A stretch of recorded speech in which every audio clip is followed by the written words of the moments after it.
os maus tratos e o abandono de animais no Brasil.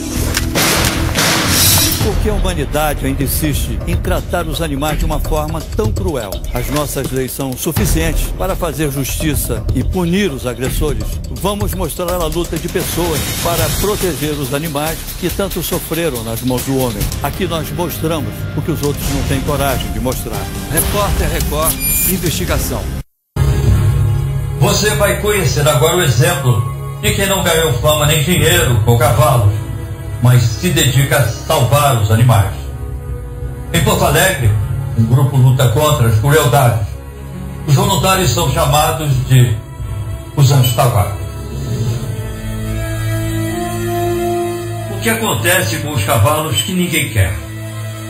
Para onde vão depois de serem maltratados? Depois de passarem a vida puxando carroças ou até mesmo charretes? Aqueles que resistem ainda precisam trabalhar, mesmo velhos, mesmo doentes.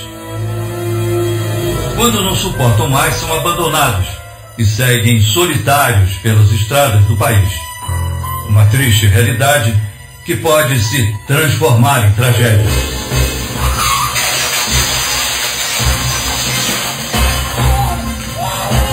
O motociclista que segue pela rodovia em Curitiba não desvia e atinge o animal.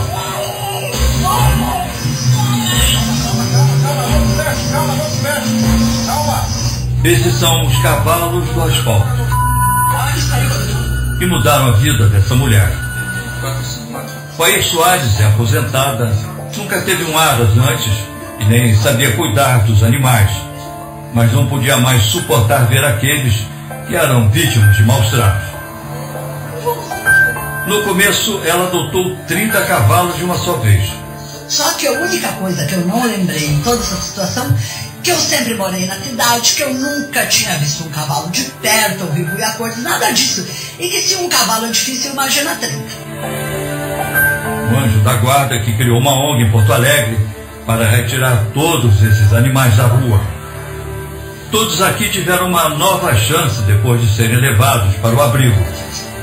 Em 7 anos, a ONG Chicote Nunca Mais já salvou 180 cavalos, quase todos com problemas de saúde por andar puxando carroça entre os carros. O carroceiro queimou as 4 patas do animal. E aí ela teve 6 meses internada. Agora tu me explica o que movido a quê que uma pessoa faz isso no animal? Não tem justificativa, não tem nada que possa justificar uma pessoa botar fogo nas 4 patas do bicho. De doação em doação, Fair construiu o estábulo e consegue comida para manter a tropa. Os animais olham desconfiados para a nossa equipe de reportagem. Parece que estão com medo. O nosso objetivo de trabalho é o cavalo do asfalto. Cavalo é um animal campeiro, não é no asfalto o lugar dele. O maior encantador de cavalos do mundo não consegue domar a fúria de muitos criadores nos Estados Unidos. Ele coleciona uma pilha de processos na justiça americana. E um detalhe curioso, também não escapa da ira da própria família. Nada de chicote ou de castigo para os potros bravos. Monty Roberts, o encantador de cavalos mais famoso do mundo, prega calma, carinho e uma comunicação silenciosa. Diz que assim consegue entender e acalmar os animais. O norte-americano corre o mundo dando demonstrações pagas do método considerado um sucesso. Roberts também foi tema de 3 documentários, um deles da britânica BBC. Boy. Oh my word, look at you. Essa fama toda foi construída aos poucos, mas desde o começo, Monty Roberts se distanciou da família. Acusou o pai, também domador de cavalos, de bater nele e nos animais. Essa é uma das acusações que a tia e a prima de Roberts rebatem nesse livro aqui, Encantador de Cavalos e Mentiras. Elas não apresentam fotos nem documentos, mas dizem que podem provar que Roberts não passa de um narcisista mentiroso e que o pai dele era gentil com o filho e com os cavalos. Monty não é unanimidade no país e ele já foi parar na justiça. O cowboy foi processado por abuso aos animais. Um dos cavalos que ele amansou para o documentário da BBC teria quebrado uma das pernas quando estava sob os cuidados de Monty. Uma briga que coloca os holofotes na direção do tão adorado encantador de cavalos. Nos Estados Unidos, os protetores dos animais levam a briga contra maus tratos muito a sério. Até um passeio muito popular entre os turistas em Nova York está na mira dos ativistas e pode deixar de existir. A volta de charrete no Central Park. Ashley Byrne, uma das líderes da campanha, diz que os cavalos sofrem com o barulho do trânsito, machucam as patas no asfalto e passam a noite em estábulos estreitos, onde mal conseguem se mexer. O gaúcho Luiz Pinto conduz uma das 68 charretes de Nova York há 19 anos. Foi feito 2 pesquisas com os nova-iorquinos. Quase 70% dos nova-iorquinos querem que nós continuemos aqui, pela tradição, pelo que a gente faz pela cidade. Enquanto as organizações brigam na justiça para tirar as charretes das ruas, no Brasil, a busca pela verdade sobre a polêmica envolvendo Monty Roberts continua.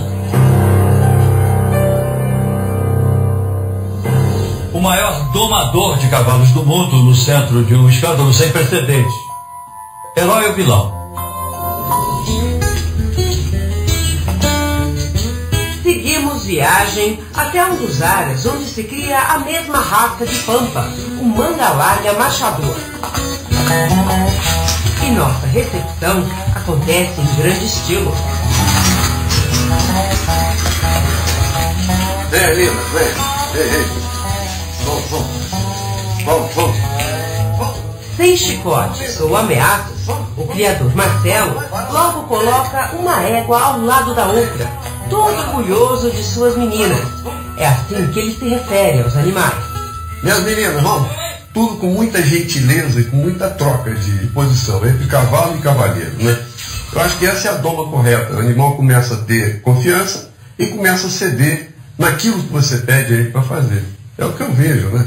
É o que eu aprendi na minha vida, os 40 anos de cavalo que eu tenho. O criador conheceu melhor o trabalho de Monty Roberts na viagem pelo Brasil em 2011. Para ele, a imagem do americano foi destruída depois da divulgação do vídeo de pano. Ele apanhava e ninguém chegava para falar, olha, para com isso, coisa idiota. Dá pra ver que você fica até emocionado de falar sobre isso, porque você é um homem que gosta de cavalos. Deixa eu te falar, não pode nem ser piegas, porque realmente eu não consegui ver o vídeo todo. Eu vejo luta, mas não consegui ver aquela covardia, entendeu? É demais. Ele não podia fazer uma coisa dessa, ficar quieto, ou vendendo o nosso produto aí fora, dizendo que nós somos brutos da vida, né? É uma covardia dupla.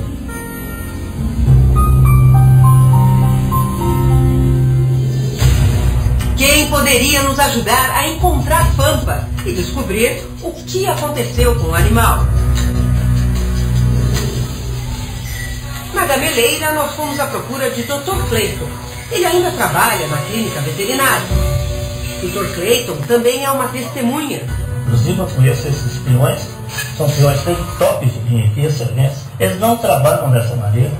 Eu acho que a inibição eles aceitaram, parece que não. Monty Roberts está falando. Então eles contam que o Monty Roberts pedia a eles que fizessem aquilo. E de quem seria o cavalo? A principal pista está no próprio vídeo. Nesta cena, alguém que estava entre os organizadores diz que o cavalo seria do presidente da associação do Manga Larga Machador. Seria verdade? O presidente se chama Magno Chart. O Magno. É um changuinho Magno.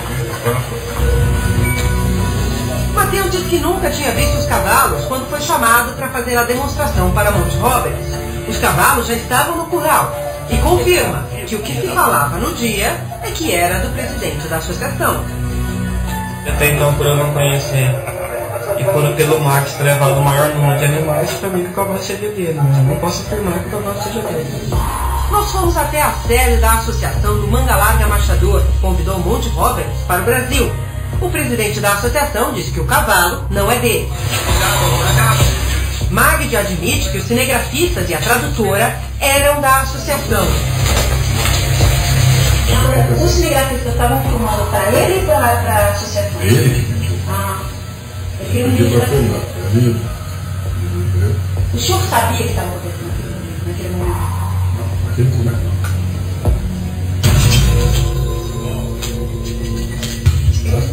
Agora, não machucaram o cavalo, mas isso aqui não foi batido com pedra, com vara, com essas coisas, foi batido com aqueles cabreiros.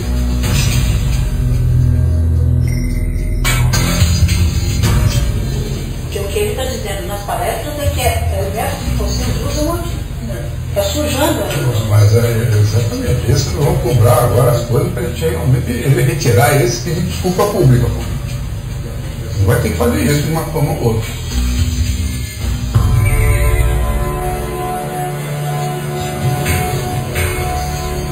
Pedido do Papa, da dogma racional, pediu para eles foram lá com coragem e foram fazer aquele. Agora, esses dois meninos não podem ser crucificados.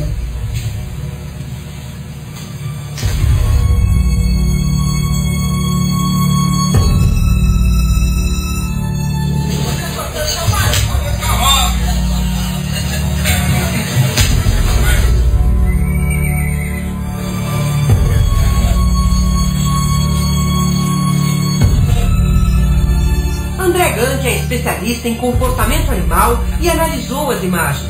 Ele não tem dúvidas em afirmar que a fita é uma prova de que houve o crime de maus tratos. Um cavalo não grita como um cachorro, como um ser humano, ele não grita de dor, só que ele expressa através dos músculos da face, da expressão corporal, da linguagem corporal dele, a gente consegue ter a leitura de que ele está num sofrimento extremo.